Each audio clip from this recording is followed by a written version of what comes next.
Bismillahirrahmanirrahim. A sunbeam caught within the soul, a gentle wave that make us whole. No grand design, no golden prize, but simple joy within our eyes. A whispered laugh, a hand held tight, a star that gleams within the night. These fleeting moments, soft and deep, are seeds of happiness we need. Assalamu alaikum and a very good morning once again to all the worthy audience out there. I'm Dr. 𝗜H𝘁𝗲𝗿𝗪. I'm a physiologist by profession and also a lifestyle medicine expert.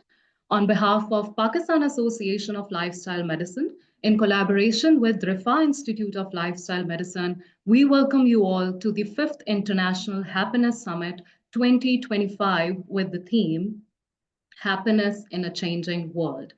It's day 2, and the second day presents a substantial number of emotionally resonant narratives for our audience.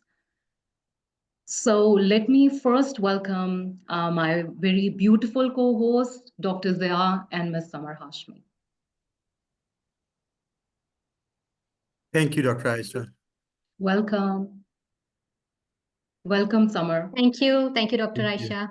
So before taking up your introduction, sorry to cut you, Dr. Zia, I would like to tell my audience that this day is of importance from 2 basic points. So one is that our day 2 of the International Happiness Summit, but one thing is this, that is very historical today is this, that it's 23rd March, and it holds great importance for us. It's Pakistan Resolution Day. And 23rd March 1940 was the day where creation of a separate homeland resolution was passed. One nation, one flag, one resolution. So happy Pakistan's Resolution Day as well. Great, great. So we have a lot of reasons to be happy today. True that. Thank you very much, Dr. Aisha. My name is 𝗂𝗓𝗂𝗏𝗂𝗏𝗏𝗏𝗏𝗏𝗏𝗏𝗏. I am an MD in internal medicine. I'm a lifestyle coach, 𝗓𝗏 certified and IBLM certified, and I'm the president of Pakistan Association of Lifestyle Medicine, PAM. Thank you very much, and I welcome you all for our Happiness Summit. Thank you so much, Dr. Zia. A very warm welcome to you all on our 5th International Happiness Summit.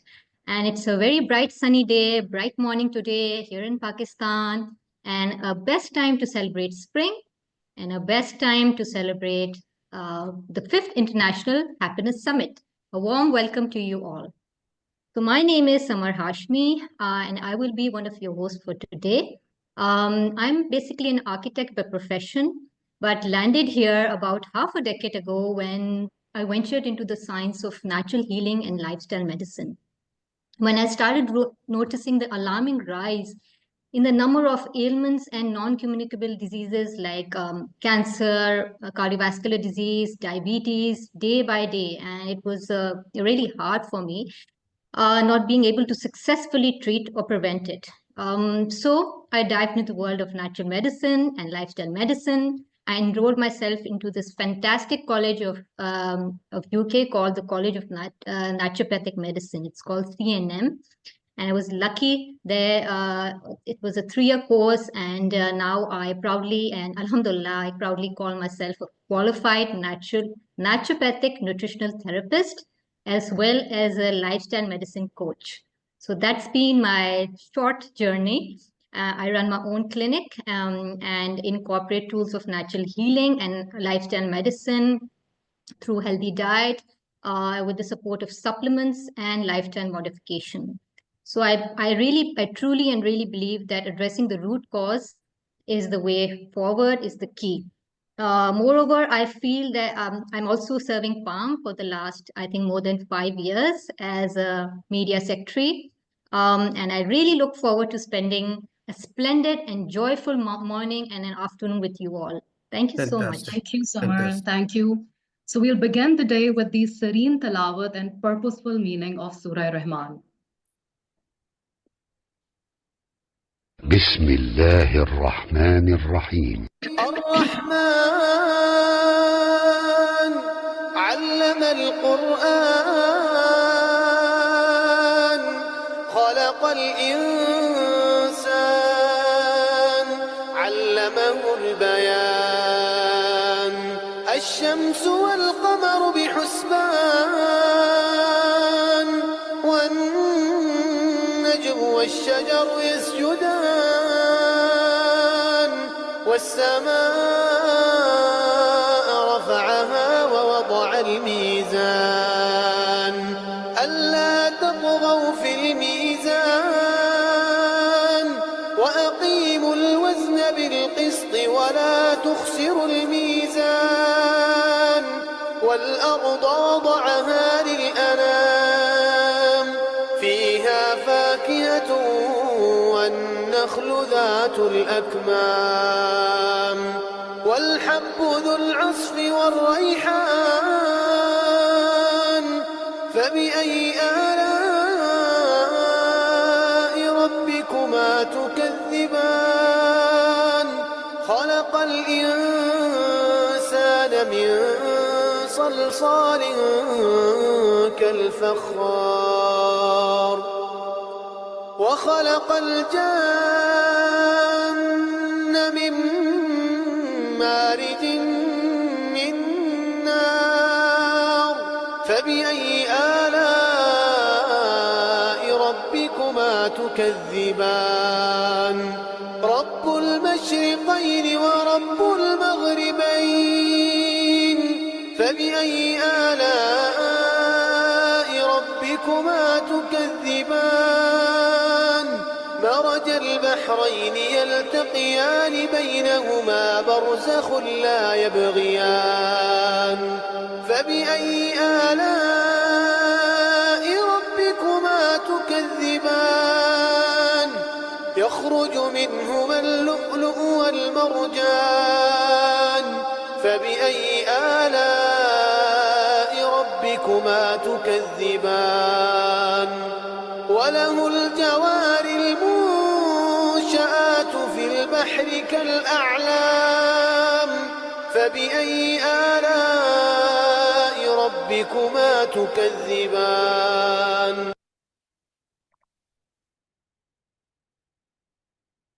Jazakallah. So this happiness summit is for a purpose, and the objectives of International Happiness Summit from Pakistan is to promote the evidence-based strategies from happiness, science, and lifestyle medicine. It provides tools for personal and community well-being. It addresses the mental, emotional, social, and purposeful well-being to empower individuals and organizations of Pakistan to cultivate a culture of well-being and happiness, and to contribute to global betterment and promote a more favorable perception of Pakistan internationally. So our national anthem. The melody of our national anthem always sends shivers down my spine, a potent symbol of our nation's spirit and history. Every note of this anthem is a reminder of the sacrifices made for our homeland, a source of immense pride and patriotism. So it was written by 𝗜puis𝗁𝗄𝗏, and the composition was by 𝗜ህ𝘁𝗲𝗿𝗃, done in 1949. And this anthem was ranked first among the national anthems among the various countries. So the national anthem of Pakistan, please.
beautiful instrumental version of Qawmi Tarana. Really inspiring. Really, every time I listen to it, it gives me goosebumps, and I feel so proud and so fascinated by the beauty of our country. We are really blessed to have this country and the landscape and lovely people around. Speaking of people, some people chase happiness, others create it. I'm going to invite two iron ladies who have the habit of creating happiness for others. Let me invite Dr. Shagufta Feroz and Dr. Liana Lianaov.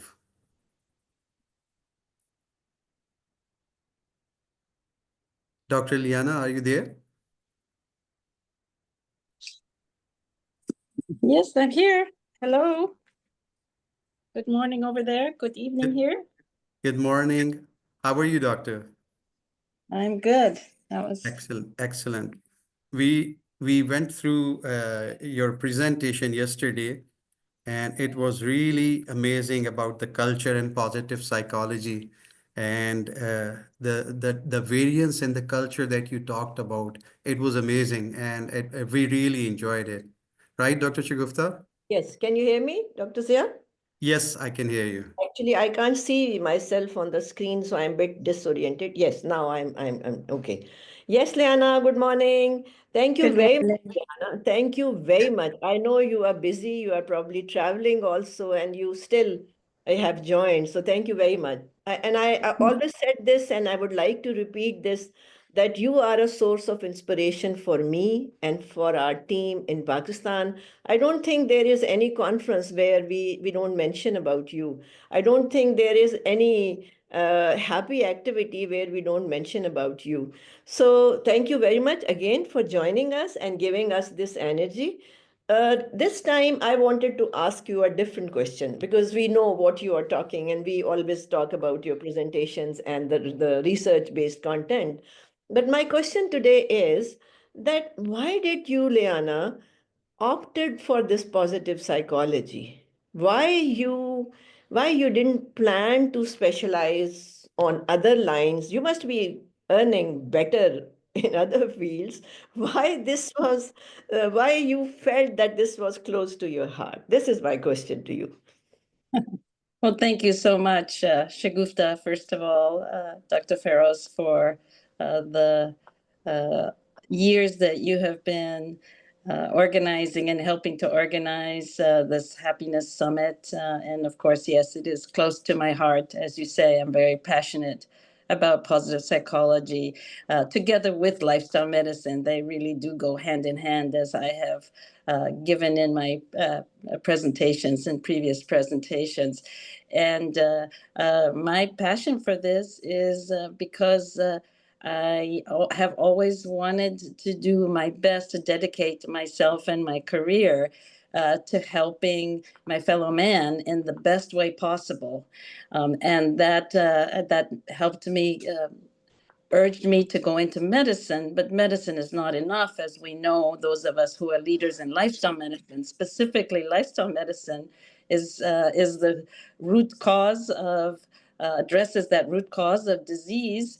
And then underneath that, the root cause of how we're successful with lifestyle medicine is with our behaviors.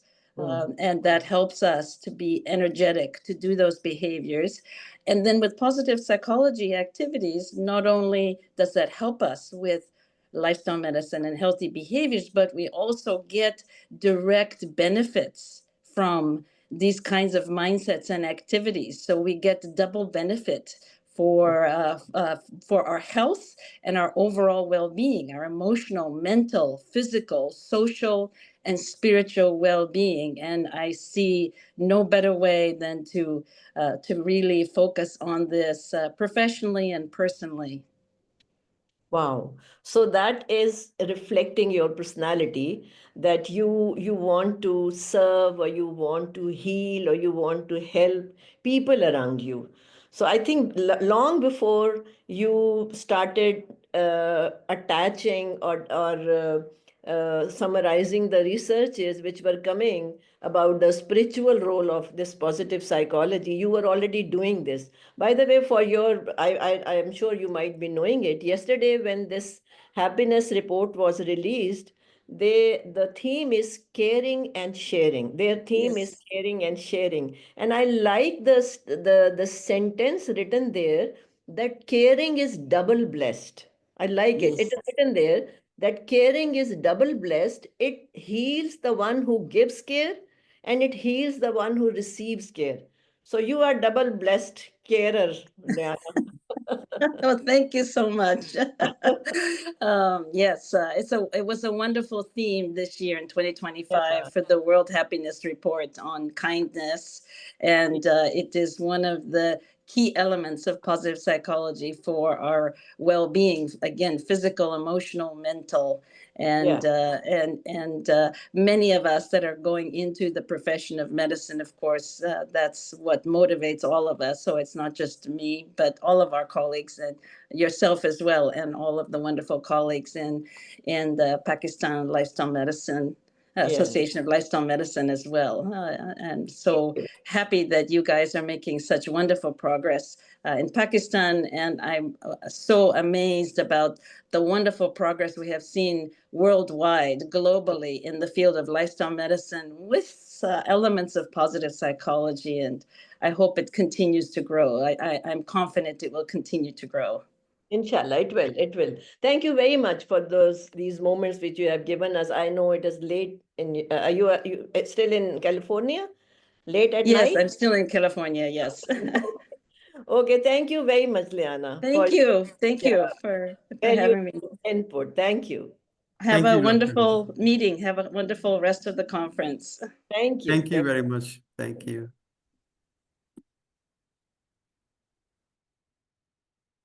Amazing. Every time you connect with these people, you feel energized, revitalized, and full of energy.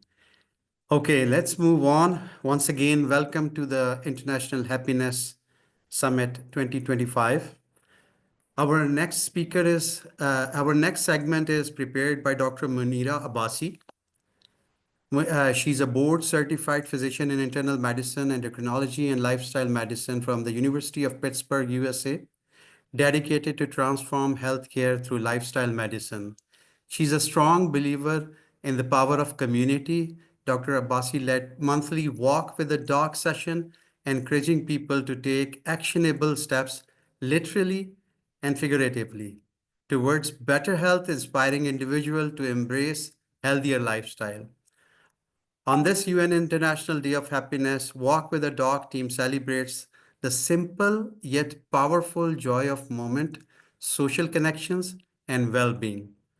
Walking together not only improves health, but also foster meaningful relationship, key to happier, healthier life.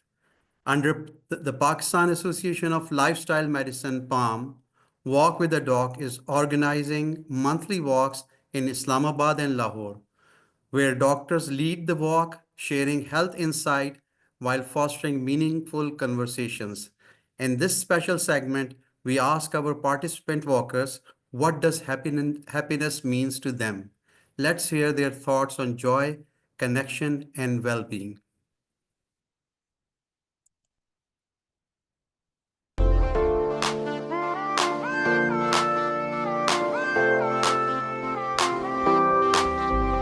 This morning I woke up and I looked in the mirror and every part of my body was in place. Many people died and never saw this day. So another day I live, I appreciate. Don't ever wanna act too high and mighty, cause tomorrow I can fall down on my face. So in everything, Lord, I give you praise, and that puts a smile on my face. Lord, I thank you for sunshine, thank you for rain, thank you for joy, thank you for pain. It's a beautiful day, beautiful day, beautiful day.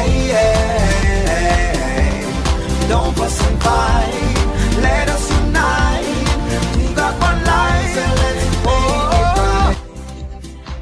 Assalamu alaikum. Welcome to the International Day of Happiness. I'm Dr. 𝗜හි𝘁𝗲𝗿𝗍𝗛. I am the walk leader for Walk with the Dog. We are celebrating the International Day of Happiness that has been created by United Nations in 2012 to celebrate happiness and to make us realize that happiness is not just about celebration on a day, but it comes from a day-to-day actions and activities. Happiness is essential for the human well-being. Science has also talked about happiness through Harvard study, which is also known as Grant study, Blue Zone research that has come out, and also through the PERMA model. Today we are going to talk to our walkers that are regular walkers in Walk with the Dog program, and we'll ask people what happiness means for them. For some it's just the pleasure, for some it's fulfillment, for some it's meaningfulness and purpose in life. So let's just get together, start our walk and ask our participants what they think happiness is. Our Walk with the Dog का जो program है, that's also very now, as you can see, getting popular. People would come. So we want to ask people what brings happiness in their lives through this walk. या generally speaking उनका happiness के बारे में क्या ख्याल है, happiness क्या होती है और उन्होंने वो अपनी ज़िंदगी में कैसे achieve की. I will fear no evil, won't be dismayed when I see the clock ticking away and things are not in place. Everything in life happens for a reason. Disappointment comes with a lesson. मैं believe करती हूँ happiness में, इससे negativity और positivity के aspect से देखती हूँ ज़्यादा. जो भी बात पॉजिटिव हो, जो काम पॉजिटिव हो, कोई भी एक्शन, कोई भी सोच, कोई भी आपकी रिलीजन हो, फैमिली लाइफ हो, एवरीवेयर विद एवरीवन, ताला की भी हर बात पॉजिटिव है. Negative, all negativity is from शैतान कह लें या जो हमारा नफ्स है कह लें. आपकी सोच ये हो कि आपने कोई अच्छा काम करना है, कि जो किसी का दिल खुश हो जाएगा किसी आपके अच्छे काम से ना. जो हमारे इर्द गिर्द के लोग हैं, फैमिली मेम्बर्स हैं, फ्रेंड्स हैं, ऑल अराउंड अस, कुछ भी है आप उससे काइंड हो, उसके साथ अच्छी चीज़ करें, अच्छा अमल करें, and you will find the results कि उससे पॉजिटिविटी जो है वो स्प्रेड होती है और खुशी, यही happiness at what I believe. I am Najma Shahid. I think कि मैं बहुत आसानी से खुश हो जाती हूँ. अब मसलन जैसे घर में आजकल मेरी वालदा हैं, मेरे हस्बैंड हैं, मैं चाय अगर बनाऊं और अम्मी उससे खुश हो गई, I become very happy. That's an achievement for me. मेरी जान अपने बच्चों में है. अल्हम्दुलिल्लाह अगर एक दिन में मेरे सारे बच्चे पोते पोतियों समेत मुस्कुरा रहे हैं, I become very happy. That's a very grateful moment for me. मैं भी गार्डनिंग करती हूँ काफी एक्सटेंसिव स्केल पे. Just 3-4 days ago, I woke up very unhappy because 2 of my kids were unwell. So I came out in my garden with a very bad mood. I couldn't find anything that was blooming, but suddenly I found a red nasturtium flower, and it totally transformed my mood. फिर आपको एहसास होता है कि अल्लाह ताला ने आपको तो इतनी बेहतर जगह पे रखा हुआ है, तो that's a very strong source of happiness. Thank you. Personally मुझे हैप्पीनेस उससे मिलती है कि when a smile comes on my face when I remember something in my past, in my actions and all, and I feel that it brings a smile on my face. So I try to repeat those things again in my life. I think gratitude is another thing which brings happiness to you. I do try to differentiate between the two things that we normally don't do, is pleasure and happiness. And I would like to say that pleasure is short-lived. Happiness is long-lived. It is something that continues and grows inside you. So the biggest thing that I feel is giving is something that I want to continue in life. And that makes me very happy.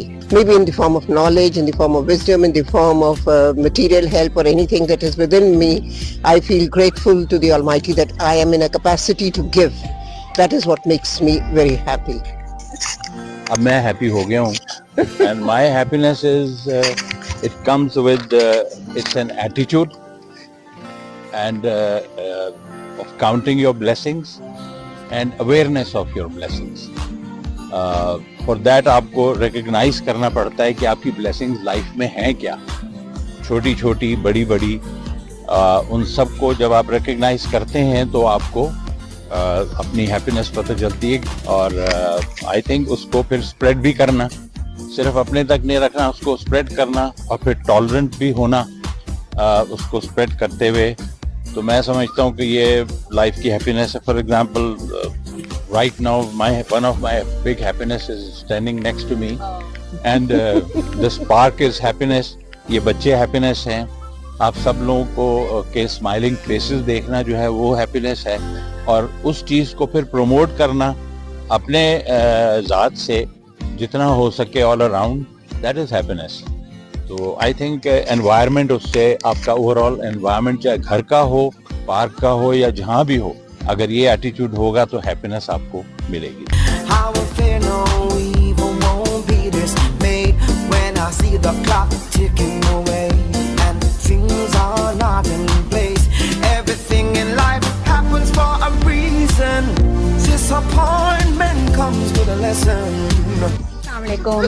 खुशी जो है वो basically अंदर से आती है, inner feeling है basically. आपको, आप उसको फेक नहीं कर सकते और it naturally comes from with in you.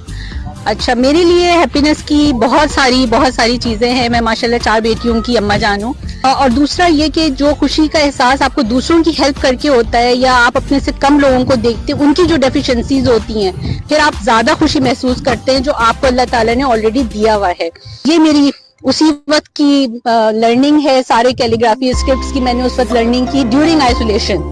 तो रूम में जब आप मौजूद हैं, जब आपको कुछ नहीं समझ में आ रहा है कि आप क्या करें, तो इसने एक पॉजिटिविटी जो है वो जनरेट की। और मेरी प्रेजेंस से अगर लोग खुश होते हैं तो मुझे उसकी बहुत खुशी होती है। मैं सरप्राइज किसी को पार्टी देती हूँ, मुझे उसकी खुशी होती है। अस्सलाम वालेकुम, मेरा नाम 𝗓 सलीम है और मेरे हिसाब से जो हैप्पीनेस है उसको हम काउंट नहीं कर सकते या उसको मेजर भी नहीं कर सकते। किसी तरीके से छोटी छोटी चीजें होती हैं डेली रूटीन में जिससे हमें खुशी महसूस होती है। इवन बच्चों की अचीवमेंट से भी हमें अल्लाह अपने उनको कामयाब करे। और दिन में इसके अलावा जो है, मतलब मेरी हॉबी है पेंटिंग्स। तो जब कोई एक अच्छी चीज बनती है तो मुझे उससे भी खुशी मिलती है। जैसे ये मैंने बनाया था, तो जब कोई एक अच्छी चीज बन जाती है एट द एंड, तो एक achievement. Assalamualaikum, my name is Dr. 𝗜𝗁𝗁. I work in mental health, and mental health is all about preserving happiness. I feel happiness is derived from internal factors. If you start looking for events that will make you happy or goals that will make you feel a sense of achievement, you'll keep on waiting. You'll lead a life that's very reactive. Instead of that, it's the little things that count. So during the COVID era, I think we were all pretty down, and during that time I felt I took up like the smallest hobbies. I started growing succulents, I started keeping a pet, and just the little things that bring you joy. जो दिल का सुकून है, जो दिल की खुशी है ना, that comes with having a strong link with your maker. जो internal सुकून है और happiness है वो उस link से ही आता है। तो you know, like the small stresses you have when you wake up in the morning, आप अल्लाह से ना नरमी से इल्तिजा करें कि ए मालिक ये दिन आपके सपोर्ट है। So 90% of problems which are outside our hands, outside our control, he जब आपने सपोर्ट कर दिया तो उस चीज का स्ट्रेस ही आपसे उतर जाता है। You have to protect your happiness. Things that are bringing you down, जो constant factors हैं, जो toxicity आपकी लाइफ में, उसको भी reduce करना जरूरी होता है। So you have to protect your mental space. Thank you. Happiness for me, I think, is attaining the internal peace that I crave for. Okay, when I am in that state of peace with myself, with my surrounding, with everybody around me, so that gives me intense happiness. After my journey of self-discovery, after discovering my potential and the process of self-actualization, all these things that have brought me the real happiness in my life. If you're feeling contented and relaxed, I guess that is a piece of happiness. I'm a health and wellness coach, so मेरा जो profession है, that's my passion. So practically जब मेरे पास कोई client आता है कोई goals लेके और जब मैं उनको help out करती हूँ और जब वो अपने goals achieve करते हैं, so that's the moment when I feel very happy. So मेरे clients की कामयाबी जो है ना, वो मुझे happiness देती है. अपने घर वालों के लिए जो आप करते हैं वो तो आपका फर्ज होता है, लेकिन जो आप दूसरों के लिए करते हैं या दूसरों की मदद करते हैं, आई थिंक वो एक ऐसी चीज़ है जो आपको इमेंस प्लेजर देती है. रोमाना, और मेरे नज़दीक सबसे बड़ी हैप्पीनेस ये है कि जब मैं अपनी फ्रेंड्स को, अपनी कोलीग्स को कुछ अचीव करते देखती हूँ, उनकी कोई अचीवमेंट होती है या उनकी लाइफ में कोई खुशी का मौका आता है, that gives me a real happiness. इसको आप अटैचमेंट कह लें या एसोसिएशन कह लें, लेकिन जो कुछ भी है, फ्रेंड्स को फ्लरिश करते हुए अपनी अपनी फील्ड में या कोई उनकी अच्छी चीज़ उनके बच्चों से रिलेटेड, उनकी फैमिली से रिलेटेड हो, it really gives me a good feeling. That's it. I think that happiness cannot have a definition globally. It is also personalized. I think for me, as being a doctor as by profession, I think the patient's smile from a grief to a smiling face is all what is happiness to a doctor is. And also being the given end, if there is a person who's needy, the nitty-gritty needs that you fulfill to the other persons, and that smile and the prayer that they give to you is a source of immense happiness. And of course the family. I'm going to share the philosophy of happiness with you. इतना फलसफा मुझे नहीं आता, मेरी happiness का सारा राज है मेरे friends. Eileen, what makes you happy? What makes you happy? मेरे cousin. Your cousin? अच्छा. So playing with your cousins? Would that make you happy? जी. क्यों? क्योंकि वो मेरे बेस्ट फ्रेंड्स है, बेस्ट फ्रेंड्स के खेलना मुझे मजा आता है. Very nice. Friends are forever. Friends के साथ तो सारी हैप्पीनेस होती है. पेन ब्रश पकड़ा और इतना प्यारा किया, आप ऊपर घूम के देखें. हाँ, यही चीज ही जो है ना, आपको अंदर से वो.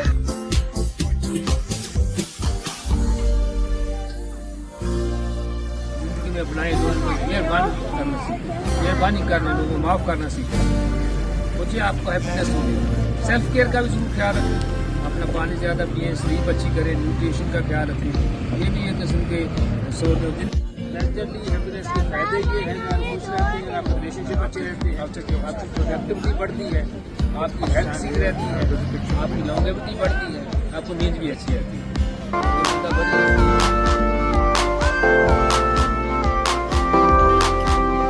This morning I woke up and I looked in the mirror and every part of my body was in place. Many people died and never saw this day. So another day I live, I appreciate. Don't ever wanna act too high and mighty, cause tomorrow I can fall down on my face. So in everything, Lord, I give you praise, and that puts a smile on my face. Lord, I thank you for sunshine, thank you for rain, thank you for joy, thank you for pain. It's a beautiful day, beautiful day, beautiful day, yeah. Don't fuss and fight, let us unite. We got one life, oh, it's a beautiful day, yeah. It's a beautiful day.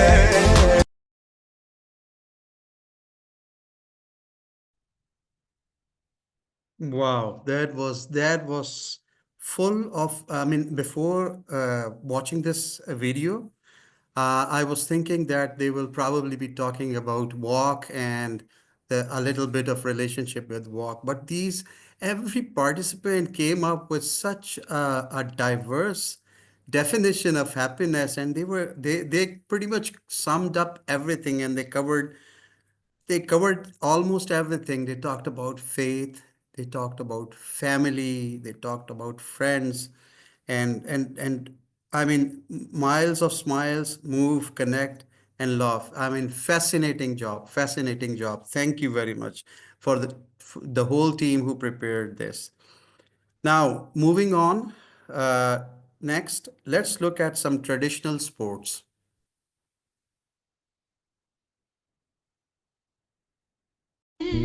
光一逝永不回，往事只能回味。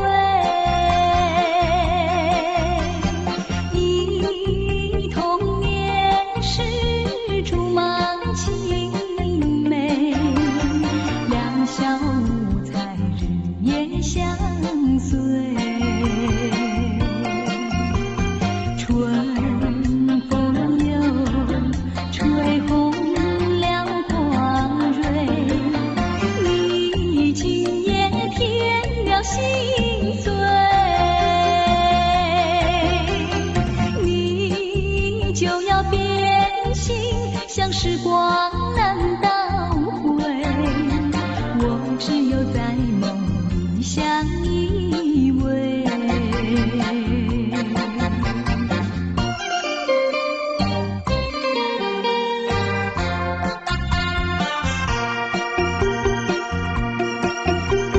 时光一逝永不回，往事只能回味。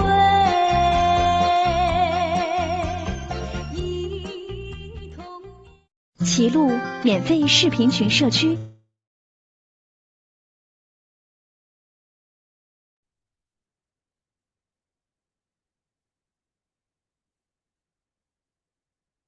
The happiest people are those who are engaged in activity they enjoy. Now let's look at a group of people during their hobby in Drogheda, Ireland.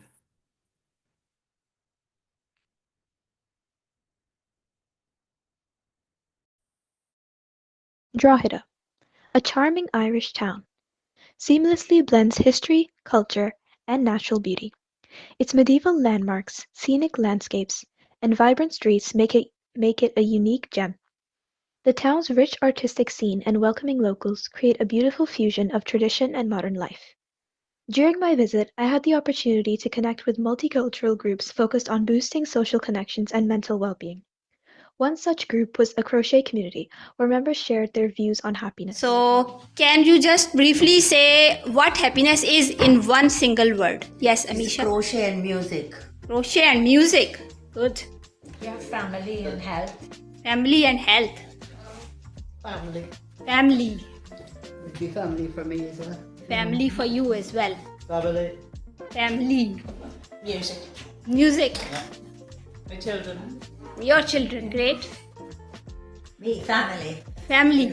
Family. Family. Family and You said that too. Family and After. crafting. Okay. Family. Family. Wine.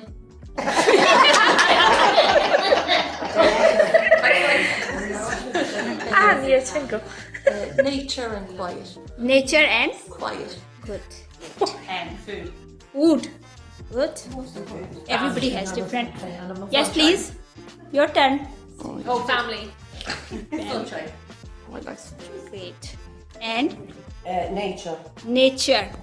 And now we need the final answer from Geraldine. Oh my Crochet. crochet, ladies. Crochet. So this is actually Which the is- crochet class, and everybody is doing crochet. So Crochets are. And what's yours? mine is social connections.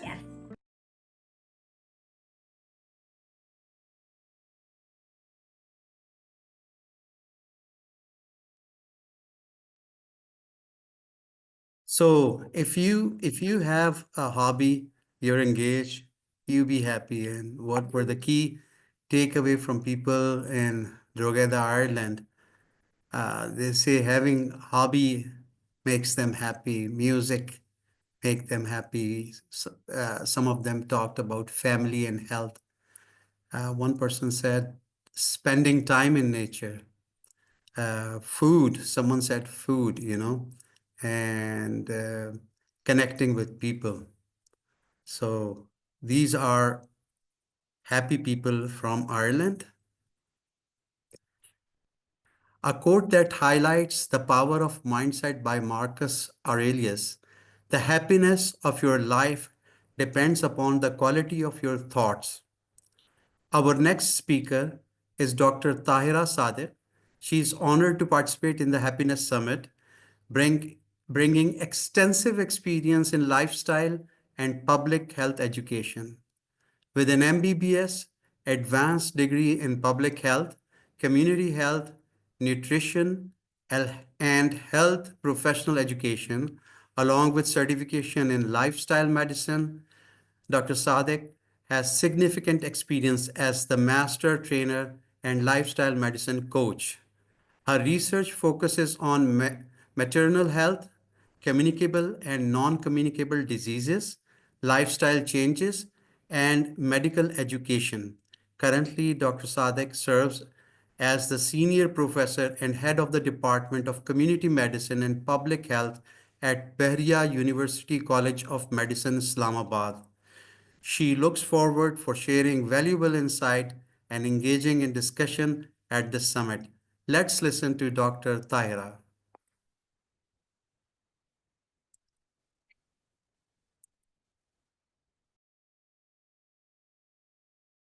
Bismillahirrahmanirrahim. Assalamu alaikum everyone, and I welcome you to this International Happiness Summit and happy International Day of Happiness to all of you.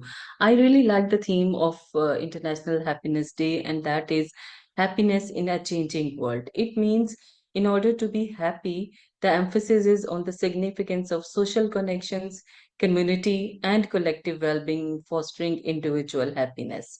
So the topic which I will discuss today is about happiness hacks, simple secrets to a joyful life. I am Professor Dr. 𝗂𝗏𝗍𝗃, Head of Department and Senior Professor at 𝗤𝗏𝗄 University College of Medicine, Islamabad. So before starting the formal presentation, I would like to quote here the example of Kailash Valley in Pakistan. The Kailash people are an extraordinary community with a rich and vibrant culture and distinguishes them from the rest of the population of Pakistan. Despite facing many challenges from modernity and external influences, they have maintained a strong connection because they have a deep sense of community, spiritual fulfillment, simple and sustainable lifestyle, strong cultural identity, positive outlook despite challenges, and they focus on the present moment and they enjoy the present moment rather than living in the past or future. So these are the hacks we will cover today, and I would like to start this session by asking all of you a question, that how often do you find yourself feeling overwhelmed or stressed by the demands of life? I know that all of you are at some stage of, when we are juggling with the work, home, and all other responsibilities. So in this era, what we need to do is we need to identify what are the happiness hacks for ourselves, and we need to cultivate or practice them. So we'll discuss them one by one. So first of all, happiness is not about perfection, because every time what we want to do is we want to be a perfect human being, because research says that perfectionism is significantly correlated with the depression. Those who want to be perfect, they are actually prone to have a depression. And this is because perfectionism often leads to stress and burnout, and embracing imperfection is just a part of growth. You are imperfect, it means you are growing. And then what we can do is, if we are not seeking for the perfectionism, it means that we are celebrating the small wins. So the focus of this tip is focus on improvement, not perfection. If my today is better than yesterday, it means I am improving, and a day will come that I will be perfect, but I should never aim for the perfection. And the one reason is that according to Surah Al-Araf in Quran, Allah says, indeed, Allah is perfect and free from any imperfections, while man is imperfect and prone to error. So this is a main definition that we can't be perfect in any case. The second important tip is time is the ultimate luxury, because this is the thing which we have right now. And hobbies like nature, activities, ease depression. This is again one of the result of a recent study. So what we need to do is we have to invest our time in activities that bring joy and purpose in our life and focus on experience over material possessions.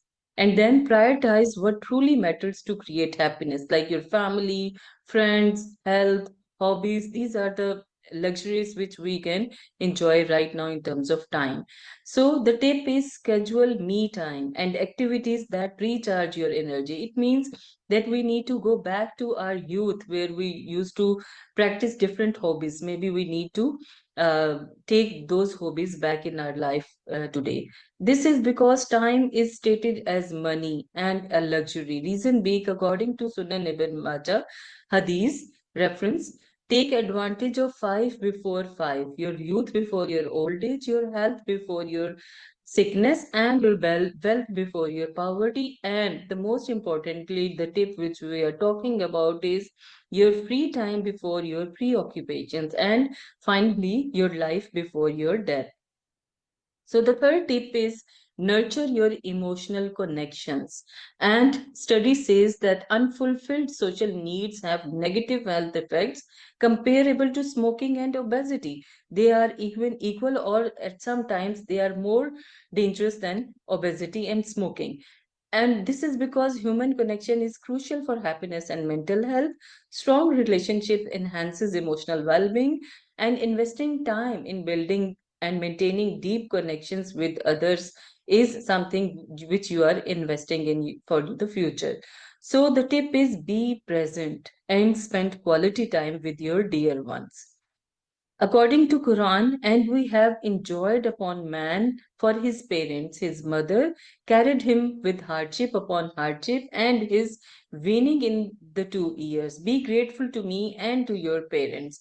To me is the final destination. It means that we need to value our relations, value our social relations which Allah has provided us, and this is how we will be grateful and enjoy happiness. And the number fourth tip is happiness through giving. It means that you should have altruistic behavior because according to a research, it increases helpers' happiness and promotes positive emotions. Maybe you are helping others, they will feel accomplished, but giving others will promote your positive emotions as well. So how we can do that? It's not all about the money. It means spending on others in terms of time, gifts, support, and even a single advice which you are giving to other. It will boost your own happiness. And altruistic actions create a sense of purpose. So the tip is that practice small acts because small acts matters. You don't have to make grand gestures, or you need to have a huge money in order to do a charity. Even a simple smile, a kind word, or lending a hand can create positive energy. So this is because there is a reference of Quran in Surah Al-Baqarah. The example of those who spend their wealth in the way of Allah is like that of a grain of corn that grows 7 years, with each year containing on 100 grains. It means just giving 1 rupee will give you back the reward of 700 rupees, or 700 times Allah will give you the reward of that charity. So the fifth tip is hitting the brakes, the power of slowing down. I think in this busy world, this is the most important tip we need to practice. This is because according to research in 2019, short mindfulness breaks could lead to better productivity and happiness. So it means that we are rushing through life, and often slowing down, just slowing down and breaking the routine will help us to appreciate it more. And then taking frequent breaks, it reduces stress and boosts your happiness. So the tip is practice mindfulness and take breaks regularly. Focus quality over the quantity. There is a reference that Prophet peace be upon him, according to Sahih al-Bukhari, sometimes he used to remain silent for long periods, and this silence was full of wisdom and reflection, because when we slow down or we reflect, we actually appreciate the time, appreciate the blessings which we are given. So the sixth tip is don't block your passions. And this is because another study says that passion enhances self-control and mental well-being. So it means that we need to follow our passions in order to have a fulfilled and joyful life, and don't let fear or self-doubt stop you from pursuing what you love. So passion actually it fuels the creativity, energy, and a sense of purpose. So the tip is, what's something you have always wanted to try? So now I think it's the time to practice that passion. So take the first step today. And this is, again, the reference is that Allah has endowed every one of you with a gift, and that gift is a strength. There is no one who has not been given a gift, and each person is responsible for it. So do identify your passions, do identify your strengths, and use them accordingly. So seventh tip is check in with your mood regularly. This is something which we need to track on, because decreased emotional awareness raises the risk of depression. Emotional awareness followed by emotional regulation. This is the ultimate purpose. So before that, recognize and acknowledge your mood and your emotions, just like we say, okay, name your emotions. Then self-awareness, how you can improve on those emotions, and then take action to improve your mood, whether it's through exercise, socialize, or a hobby or a meditation, because everyone have a different regularity pattern. So the tip is, use a mood tracker app or journaling to monitor your emotional health. And this you can do just by, slowing down and reflecting on your emotions. So, according to Sahih Bukhari Hadith, a strong person is not the one who can defeat others in wrestling, but the one who controls themselves when they are angry. So, it means that a strong Muslim, a strong person is the one who have a good control or regulation on their emotions. So these were the tips of being happy. So what we need to do is, the take home message is unlocking happiness every day. It's not something which we'll do at the end. This is the everyday activity. Embrace imperfection and stop striving for perfection. Value time and invest in what truly matters. Nurture emotional connections and practice kindness. Slow down, follow your passions, and check in with your mood. So if you are grateful, I will surely increase your favor upon you, according to Surah Ibrahim Al-Quran. So in order to have favors, in order to be happy, what we need to do is, we need to be grateful of what we have. So I would like to end my presentation with the important message that happiness is not something that just happens to you. It's something you can cultivate every day. So thank you very much. You can post your questions, suggestions, and feedback. Thank you very much. And once again, happy International Day of Happiness. Thank you, Dr. Taira. Dr. Taira was my teacher when I first joined lifestyle medicine in LMPC.